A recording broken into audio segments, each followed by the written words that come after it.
केशव हे माधव हे गोविन्दा रक्ष रक्ष पाहि पाहि परमानन्दा केशव हे माधव हे गोविन्दा रक्ष रक्ष पाहि पाहि परमानन्दा हे केशव हे माधव हे गोविन्दा रक्ष रक्ष पाहि पाहि परमानन्दा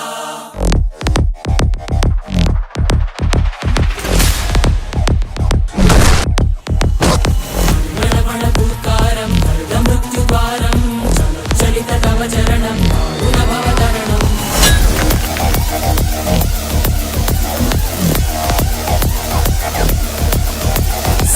संकल्पबद्धहृदयं मृत्युमरणभयं मृत्युमरणभयं वाञ्छितमे लोकहितं इति सुकृतव्रतं శ్రీకృష్ణుణ్ణి దేవుడు అని